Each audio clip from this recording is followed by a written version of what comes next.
Good morning, everyone. This is Dr. Veronica Tracy-Smith, and we are starting this morning with Dr. Marj Britt.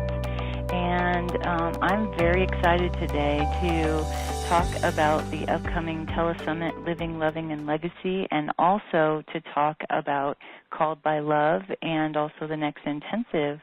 Let me tell you, I really love this lady, Marj Britt, and she is a team member of Raising Consciousness Now. She is definitely a leader in healing and transformation, and she's been a leader in healing and transformation for a long time at the Unity of Tustin, where she was a senior minister, and she was there for many years, created incredible grounds, gardens, brought master teachers to the Unity of Tustin, and I have been privileged to be part of that on and off through the last few years. And I have to say that Marj has really opened up more of the mystical world for me, and not just opening up the world, but helping me to trust that world and to trust all that goes with it. If you've ever been around a master teacher, you know that just being in their presence is transforming. And I have to say that about you, Marj. You are an incredible light on this planet, and I see so many lives transformed around you. And I know that it doesn't come from that ego place, but it definitely comes from being guided by your higher self. So I want to say a big, huge welcome to you and to everyone else, and thank you for being here.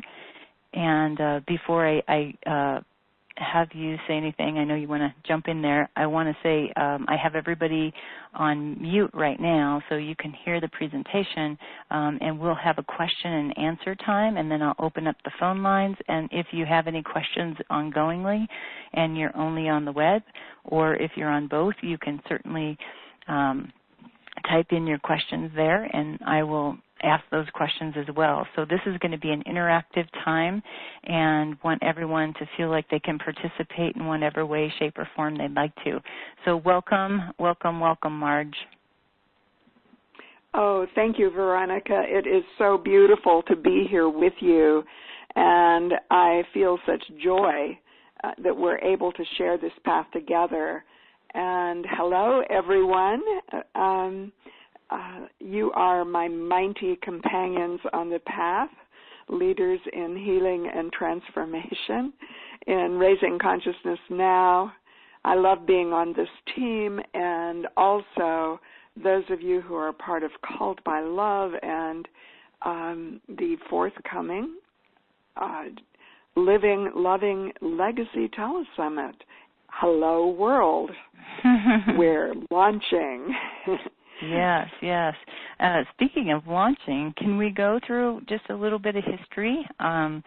This is a picture of you and I and Debbie Della Cuesta, my soul sister and spirit sister, and the sister that I didn't get to have on this planet until I met her.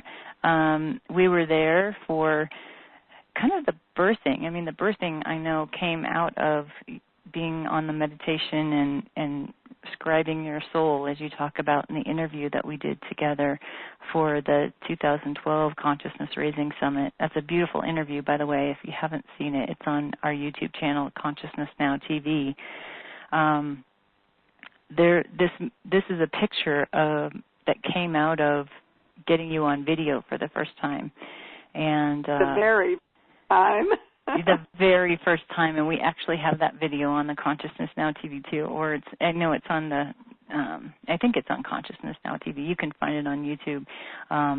But it was amazing because we came together, and I'm like, okay, let's just kind of support you in this. And then you just started talking about being called by love, and it was amazing. I mean, I was kind of dumbfounded, like I should be out of the picture here. Just let you do it. But it was amazing, kind of the birthing of Called by Love, and what a beautiful time that was, and then how far you've come, and all the intensives that you do. You want to tell us a little bit, and my first question is, before you used to talk about being called by God, and what's the difference in terms of the transition into being called by love? Well, it's a total shift, actually, and it's a shift into the vastness. One of the things that came into my awareness after I got that message and sort of a download, sitting mindlessly in front of the mirror, curling my hair one morning, that my perception, my awareness of what called by God was too limited. And I was shocked by that, and the awareness that just came in so profoundly. You are now called by love. I never thought my awareness of being called by God was limited. I mean, Unity of Tustin was an example of the integration of all of the paths of spiritual practice around the world. And I thought it was vast, and here is this total knowing that my perception is too limited. I'm now called by love. What I now realize, now over 2 years later, is that God has separated the concepts that we as human beings have placed on God, our perceptions of what God teaches, what God is, has separated us from each other into different tribes, into different cultures, there have been more wars fought over God than for any other reason. And love does not do that. Love simply emerges in all of its sacred forms from the moment of our birth, and in our soul's evolution in consciousness, and in our integrating the imprint of the beloved. And notice I use the word beloved now more than I do even the word spirit, the imprint of the beloved, because it is constantly sourcing us, filling us, revealing itself, guiding us, directing us, inviting us to see it, to know it, to feel it, to live it. And it's always about the faces of love in our lives. Interestingly, sometimes showing up in sort of strange forms. All right, right. I love that you were curling your hair when this came to you. I know Raising Consciousness Now came from being on the meditation cushion, and then, of course, some of my the things that come through are in the shower or when I'm just allowing my mind to be at play and at rest. And there's a certain surrender to that and a certain trust. And I've learned, because I've been a type A personality, for people that know me, my husband calls me Turbo, so my friends laugh about that. And in terms of developing, it's really about surrendering and trusting the playtime as much as the going time, and trusting, like what you're calling, the imprint of the beloved as it comes through us. And the naming of God or Spirit or the beloved really shifts, I see, as we go through different developmental stages. So you want to speak more to that in terms of our developmental shift? Well, one of the awarenesses that is so clear to me now is that we can access states of consciousness all of the way through our lives. It's there from the moment of our birth and before our birth. We come in with it. We come in with the field of consciousness that is the beloved. We aren't conscious of it with our human minds yet, and that's what emerges in stages. And this is, even just in the last 30 years probably, has been really, really researched, and for the very first time in thousands of years of human history. And we are able to access that now. And Veronica, you and Deborah have just said yes to that call in understanding that the adult stages of development. We've known childhood stages of development for quite a while, but the adult stages have only come in about the last 30 years into research really powerful, strong, Harvard-style academic PhD kind of research, as well as the kind of research that has come through sages and saints over thousands of years. So it's an amazing left brain, right brain integration that we now have access to. And what I find is I love knowing about these maps of consciousness. They just have informed, as I can see now, the way my life has unfolded. And I love dancing that spiral and loving my life. What I know is that I didn't understand it until I began to learn about some of these through, interestingly, some of the master teachers who will be on the telesummit. Right, right. And we'll talk more about that in a few minutes. I think that you said it so beautifully. It's that dance between the left brain and the right brain. And one thing Debbie and I use a lot now is the polarity map, dancing between the polarities, the upward side of each pole, the positive parts of the polarities, and noticing when we're shifting down, like being too left brain or too right brain, and doing one extreme to the other. That dance between the left brain, the right brain, the research and what the saints and sages have known for millennium, it's really coming together in this time, and the learning is speeded up. I'm trained as a psychologist, and there was none of this adult development information there when I went through training like 30-plus years ago, around 30 years ago, going through my master's and PhD program and even my bachelor's degree, bringing together the information from emotional intelligence and spiritual intelligence and that the beginning kind of psychology and that adult development seems to all be shifting, and there's a beautiful ladder there now. There's, like you say, a map to the consciousness. So when we talk about consciousness, people are thinking that, it's something out there, outside themselves, or it's just mindfulness, but it goes so much beyond that. It's really about learning how to do that dance that you're talking about, how to dance between the left brain, the right brain, what you know in your intuitive being, in your spirit being, what's imprinted on you, what's awakening in you that maybe has always been there. Do you have any, me, I always like to get concrete and give people tools. What is maybe a concrete tool or something that people can do to kind of start grounding the trust in themselves, the trust in their experiential being? Is there something that they can do that you could give? Is it maybe a small practice that we could do? Well, I have one that's a very radical practice. Most people aren't willing to do it. You want to go that? Sure, let's be radical. The most radical practice I know is one that is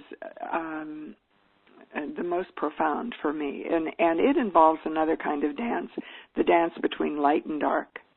And it's one of the pieces of the very first movement of spirit or love coming into form. And what we don't recognize is that creation story that's found actually in many religions, spiritual paths around the world, but in Christianity and Judaism, in the Genesis story, starts with the void and starts with darkness on the face of the waters. And then the invocation is let there be light. So the very first movement is this dance between the light and the dark. And this is the one that most people don't get. They reject the darkness. They don't want the darkness. They want to discard it. They want to throw it out. They want to transcend and avoid it. And this is a movement of energy that transcends and includes and that brings the dazzling darkness into its full radiance and understanding of how all things work together. And so that's the most radical of all. Byron Katie says it really well and very simply. She said, how do we know it's perfect? Because it's happening. Mm-hmm. Because it is, yeah. And if we don't ground ourselves in both sides of ourselves, we end up in this kind of gray area, and then, things happen, and we're like, well, why are these bad things happening to me? Because, when your life falls apart in some ways, and I think most people, as they develop, find different places in their life where it's fallen apart, and everything you thought was isn't, and all the ideals and things that you held, they fall away. And I've learned to look at times where things are kind of falling apart and surrendering into them as part of that dance, and to let it go into it and explore the feelings and see what comes out of it.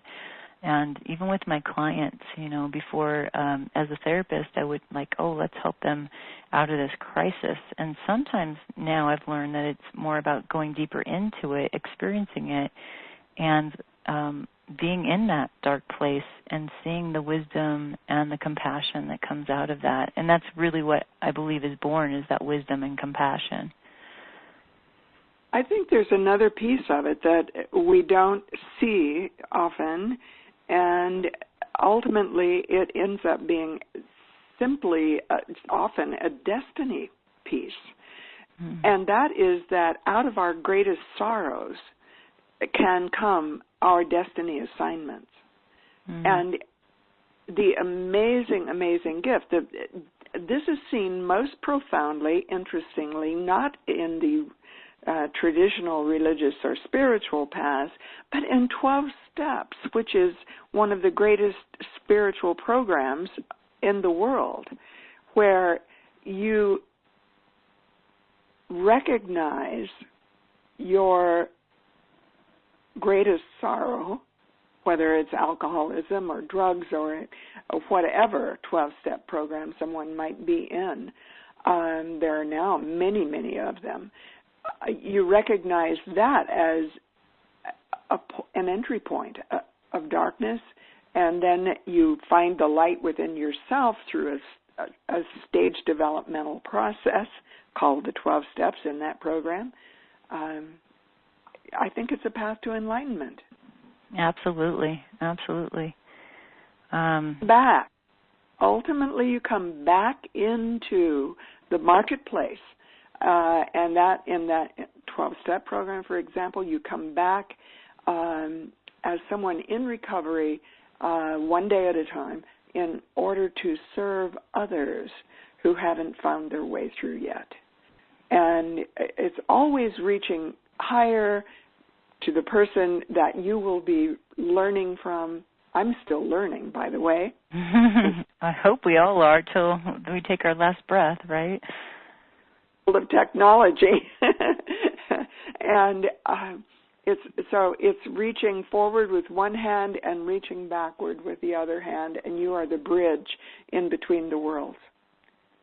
Beautiful, beautiful. Well, let's talk about the journey. So we talked about the birth of Called by Love and the journey. This is a picture of you and I during that interview. And one thing I want to mention on the YouTube channels are all of those stations that you're talking about, the journey from nothingness and making that full circle. We did all of that filming this day. We're all exhausted after this day, but it was a wonderful day of you talking about the developmental stages. And so if people want to go deeper into their own journey, they can watch those and really do some writing around each one of those stages and each one of those beautiful garden places of creation. So you really wove together creation and developmental stages that we go through from dark to light. So I think that's beautiful. Do you want to say anything about this interview? Because I think you say so much about your own journey in this interview, Marj. You know, that was such an amazing experience for me there as you interviewed me in the garden. And we had, as you said, spent the whole day, and we were at each site talking about each site. And then we thought we would do the interview, and we sat down together. And the interview ended up being an hour, and it was as if no time passed. And Veronica, you are masterful in your ability to do interviews. I glanced back over some notes that I had from that, and I hadn't spoken from notes, but what I did is I listened to it and took notes. And it talks about the difference between the human journey that is really guided by the ego mostly into that stage of surrender, which is where you consciously enter the soul and its journey. And the soul is always with you, always already, but we so often try to run our lives with our rational, logical minds. And there's a huge, huge shift that occurs when we move from that mode into the mode of the right brain guiding, the soul guiding, as opposed to the rational, logical ego mind running things. Mm-hmm. That reminds me of something I saw on Facebook. I think I even shared it to my page, is how we think our life is going to go. And there's a young woman on her bike, and she's going straight for the flag, which is the goal. And then the next picture is, and how life really goes, is up and down and hills, and then you're going over water. And, you know, somebody said, well, there were no sharks in that water in the picture. And, you know, I used to think that, okay, I'll set all my goals, and I'm going to go for straight to them, and then other things happen. And thank God they do, because that's what, again, develops us into going to our soul's journey versus what our brain thinks we should do, and what we're told by society and the values that we initially pick up along the way. You and I both have what I often call serious disadvantage of a very powerful academic education. Both of us have doctoral degrees.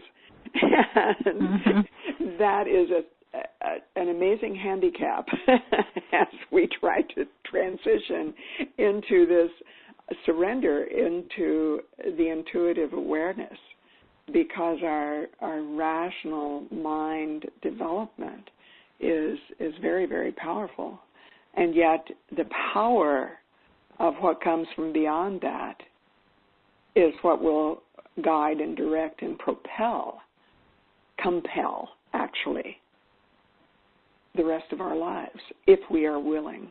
Mm-hmm. Even in this interview today, I mean, we have questions, you know, I have questions that I have here, and also knowing when to kind of throw it out and go with intuition, and other questions come up. And I think it's, again, into that surrender. And something I've learned so much from Debbie is trusting the surrender. Doesn't mean I don't have anxiety when I do it. You know, it's like, okay, I want this to go well, and that's that other side of the brain. But that's the beautiful dance between those polarities, the dance between the light and the dark, the academic side and the intuitive side. And I think that, you know, I know that you definitely have a strong intuitive side, and I believe that I do as well. It's trusting, surrendering, surrendering. And that's, you know, a great mantra to do, too, if you're struggling with that surrender. So let's go to the next slide. Wow. So I want to talk about Living, Loving Legacy. It's coming up soon. I'm very excited, honored that you asked me to interview you for the close of it. That means so much to me. And you know, when you talk about saying yes, and as I have done through the last few years, especially the last 3.5 years after I went through some training with Cindy Wigglesworth in the spiritual intelligence, really changed my career from being a psychologist to being a coach, an executive coach, and loving that and going with kind of starting over again in some ways, and saying yes to interviews and doing video and okay, we're going to do Raising Consciousness Now. And I know you've been on the same parallel path with me in so many ways with Raising Consciousness Now and Called by Love, and now the birth of Living Loving Legacy. Can you talk to us about what inspired this and the people who are involved in this? Well, one of the first things that happened was that I began to get very clear guidance that the platform of the bricks and mortar setting at Unity in Tustin, where I'd been for 19 years as a senior minister and developed such a profound campus of consciousness, and we had brought in master teachers about once a month for 19 years, and it was just a huge developmental process over many years. We developed a 3-year spiritual leadership institute of spiritual leadership, and people went through it, and some of them became ministers and all kinds of things. And then all of a sudden it began really being clear that bricks and mortar campus was not adequate. It was too limiting. Once again, your concept of God is too limited. The bricks and mortar campus was too limiting, and that it was to go worldwide. And I realized I'd gotten a glimpse of it way before I ever got to Unity of Tustin in a blinding snowstorm. Daryl Holdaway actually created a video around that experience one time for my 20th anniversary celebration, I think it was, or an Adventure in Faith video. And I began to make a list of as many people as I could remember and pictures I had, and looked in my calendar of people who had been there. And then my guidance was to go through that list and choose 12 people. Choose 12 people out of, I had over 190 names on the list. Choose 12 people that had changed my life. And I broke all of the rules. I mean, all of the rules. And I'd spent thousands of dollars to learn about coaching and to learn about technology that would lead to something like webinars or telesummits, and I knew I had to get coached because that's not my gift of genius, and I had to find the people to work with me, and that's all happened. I've been guided, directed every step of the way, but I wrote the long emails to each of those 12 people. 2 of them are not on the telesummit. One of them said, you know, Marj, he wrote me the sweetest, most beautiful, loving refusal I've ever received in my life. He said, you know, Marj, I just hate to be on the telephone. I'm an old-fashioned mystic. And the other person, I couldn't get through her gatekeepers. And so there are 10 people on the telesummit, other than people from Unity of Tustin who are part of the opening act, and you and I together on one of the calls, and then there will be other people who come in on celebrations of Thanksgiving and Points of Light and the closing ceremony. But the 10 people who changed my life include the ones you see there on the screen. And, you know, Andrew Harvey gave me the whole map of love in his passion. And, he lives and breathes the teachings of Rumi as an ecstatic in the path of love. And he's all about sacred activism. And then Adyashanti, oh my God, he totally changed my whole awareness of meditation. True meditation shifted everything for me. And I had taught silent meditation retreats, co-taught them for 15 years. And working with Adyashanti just took me into realms beyond what I had ever done in my own teaching. And all of it then began integrating. and Don Beck, the spiral. Constance Kellogg is there because she came to me as a result of Eckhart Tolle. Eckhart Tolle was at Unity of Tustin before he was famous. She came after that as a result of my finding out about her through him, and she will be talking about their story. And the interesting piece of that is that it changed both of their lives. He became world famous because she published The Power of Now. She totally changed her life from a university teacher to founder of Namaste Publishing. And so every single person has gone through these life-changing events. Russ Hudson, the Enneagram, oh my God, I'll never forget when I first read the first small book by Don Riso, before Russ Hudson was even part of that writing partnership. I saw myself for the very first time. I saw my type on the Enneagram, and I thought, oh, my God, that's why I've always felt like a stranger in a strange land. And James Twyman is an interesting example on this series because it was not as profoundly in my personal relationship with James that he became a model for me, but in the way he lived it in the world. And he connected in with a beloved mystical community in Europe, and then founded a beloved community here, and became a peace troubadour around the world. And then the person who's now working with me as my primary assistant here at Unity in Tustin, Fabian, knows James well. And she was looking at my list. I still had one more person to put on the telesummit. And she said, oh, and she started talking about him. And at that very moment, her cell phone rang, and it was him on the line. I mean, this is like the universe putting it together. and Roger Walsh, he has been, all of these stories are actually told on the pages of the telesummit after each biography of each person, where you can click on their picture and see their biography. There is a blog piece that I've written after each one about intersections in time that changed my life. And so, the intersection with Roger Walsh was profound. He has been a dear and wonderful friend. We're having dinner next week for 15 years.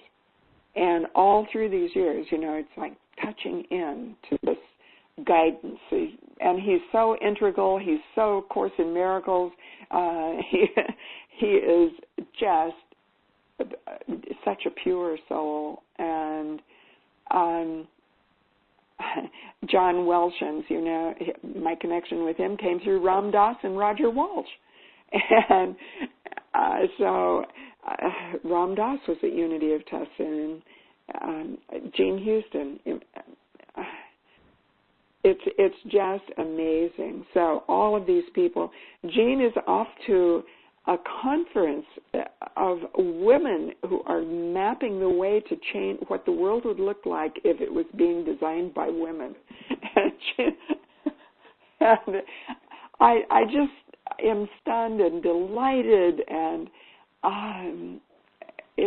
all of these people have been significantly important to me personally. But what's unique about this telesummit is that all along the way, rather than the people talking about what their work is in the world, although that it will be included, I'm going to be asking them some questions, as you are me right now, about their own lives and about the stages in their own lives and how they emerged in their own path of living their destiny and loving their life, and then becoming change agents for the entire planet. Right. And I have a question about that, Marj. We talk about this tipping point, and there's a book, The Tipping Point. Can you say more about how you see Living, Loving Legacy contributing to that tipping point of consciousness? Because that's what we're all about, really, right? Well, Ken Wilber talks about 5% of the population is now in what you and I understand as second tier. And it will probably take another 5%, but there's a rapid movement from the first tier into the second tier. It's a huge, huge shift that happens in people's lives. And it's often the shift where the focus stops being on the outer, stops being on success and achievement and all of the kinds of things that many of us have looked for and even sought after, including me, at different stages in our lives. But a point comes where something shifts, something changes, and our values, our whole worldview begins to change. Even the way we language what is important in our lives changes. And Suzanne Cook-Greuter's work is very much about this. You can literally find yourself on the map now if you're willing to do the deep work, because even the way you talk reflects where you are. The way you live reflects where you are in your own process of awakening. And this tipping point is going to be the first time in history where we stop looking at other people as wrong and thinking that we're right and they're wrong. And we begin to see that all of it is working together for good. And that ultimately, just like a child who is born helpless as a baby and is imprinted by the culture and the family and the tribe and then all the kinds of things in their developmental stages, we reach a point where we begin to see how all of it works together. And we begin, and some of us have begun to see this in our lives. I think you have. I know I have. Don Beck has been the master teacher of this for me. He calls it being a spiral wizard. Mm-hmm. and it's really being able to see how you guide people through this spiral in their lives that is really like all of the colors of the rainbow. It's not about any one color being the be-all to end-all. It would be pretty boring if our goal, and actually impossible, if our goal was only to have one or two colors in our rainbow. What we really do is dance all of it, but dance it in healthy ways. And when we see the emerging energy of something that's coming up in an unconscious way, we simply know it as a point of light coming into what we had previously seen perhaps as darkness, and we recognize it as something that we're learning, about to learn, in order that we may become containers of wholeness, or in my minister language, we would even call it holiness, containers of that light. Jesus said, "You are the light of the world." He did not simply say, "I am the light of the world," which he did say. He also said, "You are the light of the world, and do not hide your light under a bushel." So there was a wonderful interview by Ken Wilber at Integral Boulder with Jeff Salzman. It's posted on my Facebook page, but you can also get it by going to Jeff Salzman's page for Integral Boulder. And Ken Wilber said, we've got to start recognizing our destiny and recognizing our role and recognizing the importance of what we are called to bring into the world. And we've got to also recognize that it's transcend and include, not transcend and exclude. So that's what I'm about now, really, is going back into the marketplace with gift bestowing hands. Right, in a global way, too. Global way. Mm-hmm. And one of the things I want to say about this telesummit is that the whole thing is free. And so I really want everyone to register for it, but there will be 1-hour interviews with each of these people about their lives. And what I'm going to be inviting everyone to do on every call is to look at their own lives and find their own points of light, their own places of seeing glimpses of destiny, their own places of seeing all of the integrations, and willingness, to go into them. And the imprints of love that I call faces of love, people or moments in time, the distractions in our lives, I call it sometimes going into cul-de-sacs. I've done that in my life several times. And then I have to find my way out of the cul-de-sac. And there's sometimes ticket punches that are required.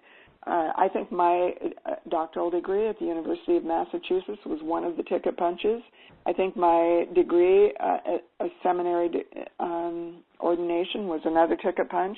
But I think other experiences are ticket punches. Some of my painful experiences in relationships and love have been huge, huge points of emergence that I've had to move through, where I felt like the whiteboard of my life was erased.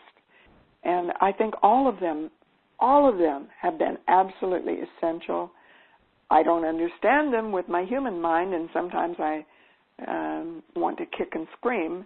I go through them, and yet looking back on them now in my saging years, I can see how everything's been perfect. Mm-hmm. And I can also see the different practices and the connecting the dots, and I can see that there's always been a true north, the homing signal that's always been guiding me, leading me, and it's been my soul. That's beautiful.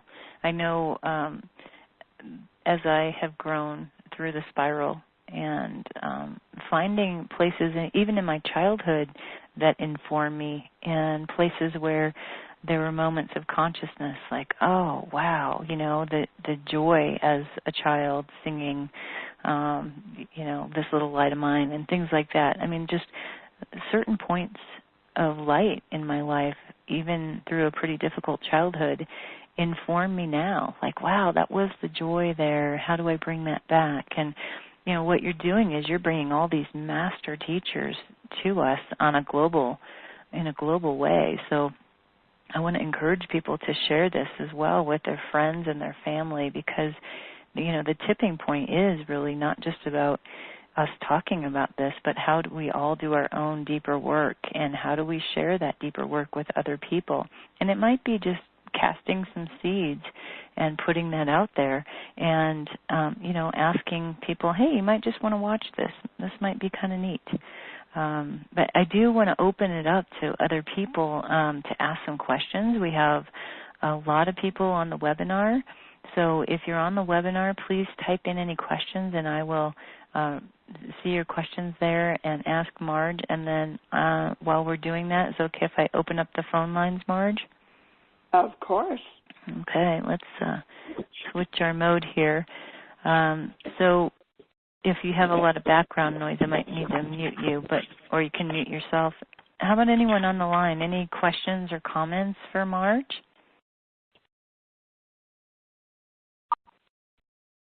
Let's see. People are muting themselves there. They don't have a question. Now we've got a bunch of people on the line. So if you want to ask a question, go ahead and ask, and then I'm going to go over to the question and answer. It takes a few moments for people to type things in. Let's see. Okay, so nobody on the line. While we're doing that, while we get some questions here, we'll just went to the next slide, and people can register through livinglovinglegacy.com, and that is for this telesummit, and they will receive emails from you. Is that right, Marj? Yes. Okay, great. So they'll get emails. You'll get emails if you sign up. I'm all signed up. Can't wait to listen to all of these master teachers. I know Jean Houston has been an incredible mentor in my life. I studied with her for a year, so that was really wonderful. So we have some questions coming in. Hi, Daryl. He's saying hi. Love to you both. How sweet. And he's been a big part of Called by Love and supporting us in so many ways. And he's also part of Raising Consciousness now with his wife, Nevin. And let's see, Steve Spar. Hi, Steve. He's a good friend and also on Raising Consciousness now. He's asking, do you have to be there real time or can I listen to the event later on? Great question. You can listen to it later on. If you're there in real time, you will have the option. I'm trying some really new things. One of my passions was to take telesummits out of a first-tier wealth-focus mode, which many of them are. If you do this, you can get a six-figure income. Well, that's very first-tier. It's orange meme for those of you who know the language of the spiral or integral, and it's very first tier. And my passion was to do second tier. So we're trying some new things. If there will be an option for people to be on live Q&A with the speakers, and you have to register for that.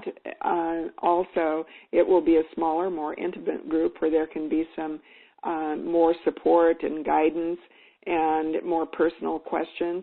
But we're trying an interesting process of how much would you like to give rather than setting a price. Oh, that's Love great. the awareness of giving and receiving. Mm-hmm. So how much would you like to give? And then people decide that. So the choice point starts with $1, so it will exclude no one. And so we're playing with whole new ways to look at what second-tier telesummits with different values, different worldviews of purpose and presence and destiny could look like, as opposed to the worldviews that have been part of many of our early conditioning, including mine. I mean, I certainly am not going to in any way discount those years in my life. I wrote my doctoral dissertation on life activity patterns of high success. So there's the orange meme in me, and right. I delightfully can look at it and say, oh, my God, how beautiful those years were, Right. Yeah, I know on Raising Consciousness Now and Consciousness Now TV, we do that all. We pay a small fee to be part of it, just to support the website and all that. But, it does cost money to put these things on, and believing in the give and the take, that's just really awesome. So got another question here from Daryl. He's renamed it here. I love this. Will the Love Light Legacy Summit instead of the Living Loving Legacy? I like that. Will it be a one-time only event, or will it be a continuing series? Great question, Daryl. Thanks. They're on the website itself. One of the drop-down tabs says vision, and it outlines a 10-year vision. And it really approaches it from a very, very profound way that is totally second tier, actually. And it starts out by asking the questions, what do I believe? And what I believe is that first we believe and then we know. We move from believing to knowing, and then we act. We live that belief, that knowing. And so those statements are there, and why, and it talks about the why and the what and the how. And part of the how is that these series, my vision is that the series will continue, and there will be many more to come. In fact, you and I have talked, Veronica, about your being one of the key speakers in the next series. And I've already talked with several other people about the potential of their being in the next series. So my vision is that there would be a series at least once a year. It could be more often than that. It could be 2 or 3 times a year. I also think there will be other courses that will come out of it. And I will be offering one on this series called Codes of Co-Creation, which will be a glimpse of the same curriculum that we've done in the live intensives over the last 2 years at Unity in Tustin. And there's books that are in the process of coming out from the transcriptions of those intensives. I mean, and ultimately what I see is a 3-year certification program, and then the emergence of Cult by Love Institute, which will be about the 3-year certification program leading into people being part of an emerging team, very much like you've done with consciousness raising now, and where there's a team of people, but where it will be collaborative and co-creative, and every person will bring their unique spiritual gifts, all because they're called by love, not because they're trying to make a huge amount of money, although who knows. What I realize is that if Spirit wants something to happen, it happens in its own way. But the motive will be about transformation and about consciousness and about love and changing the world. And people called by love in the Awareness of Called by Love Institute, if that emerges, and I think it will be able to receive grants perhaps, or something to help them start businesses or organizations or whatever that will be able to seed love on the planet. So the vision is pretty big for me, but I've lived with big visions before, and Unity of Tustin was one manifestation of a vision over a period of 19 years. I doubt that I have another 19 years, but who knows? Right. Yeah, I look at it like I'm going to be, I don't see myself as a retiring person. I see a long way to go, and I just love that because I can be midlife and change at 50 years old and say, okay, I'm doing something completely different here. So it's really exciting to look at it from that vantage point. It's not about, the old place of saying, no, I'm going to retire and just sit around or do nothing. People in retirement now are creating whole new ways of being, and that's really exciting. So as long as we can do it, right? Yeah. So we have a few more minutes here, and what I want to say is this Saturday, or a week from tomorrow, is Finding Love's Way in the Marketplace, and that is an intensive that will be held at the Unity of Tustin. And I'm actually going to go to Southern California on Monday, and I will be there. So I'm very excited to be with you in person, Marj. So anything you want to say about the intensive? And then we have a few more comments and questions here, too. If people want to find the information on that, instead of going to livinglovinglegacy.com, they need to go to www.calledbylove.com. And that's where the description of the intensive will be, and you can also register there. And Veronica Spontaneous, let you and I do a teaching segment together in that intensive. Okay, I just have to say yes. I don't know what the heck you're asking for me, but okay. I'm saying yes.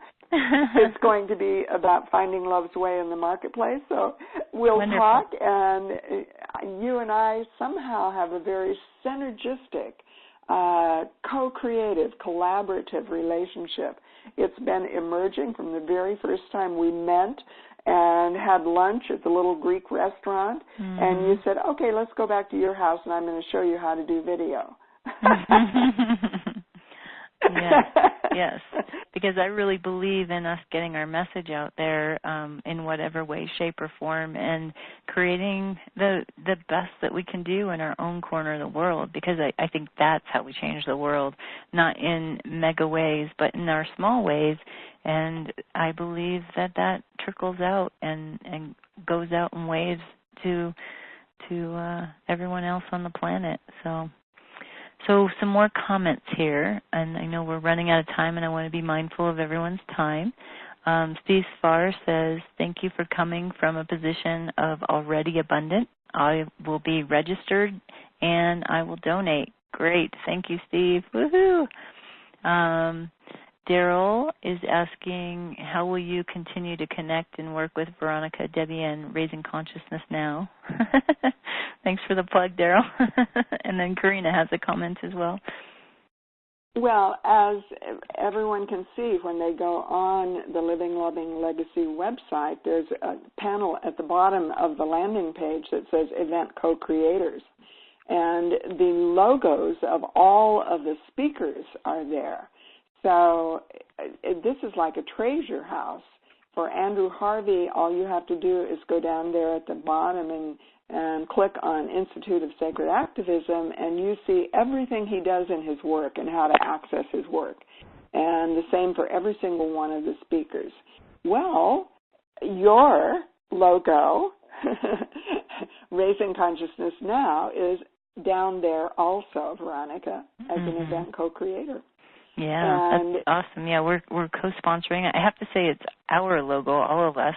I don't, feel like it's just mine by myself. We have an incredible team, and we actually have more people joining us for the team from my talk at the International Spiritual Intelligence Coaches Conference. It was just this last month, and Debbie and I spoke, and I did an exercise, and so people were inspired, and I think, in those small ways, this, whatever your dream is or whatever you're being called to do in the world, just say yes, and pick up what needs to be done just in the small ways, and you will be amazed at how it grows.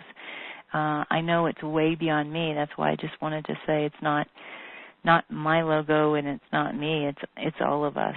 And Daryl's part of that, Debbie and you and Steve, and there's a lot more people there. And the wealth of information and the learning that you can do and the connections you can make just from going to that website as well is pretty amazing. Let's see. One last question here. We're running out of time, but I love all the interaction. Karina says, love to Marj for guiding me through a period of dark night of the soul at this very moment. Do you have any advice for me that might others at the same time, might help others at the same time? Oh, yes. Oh, Karina, I just love you with all of my heart and just celebrate all that you are.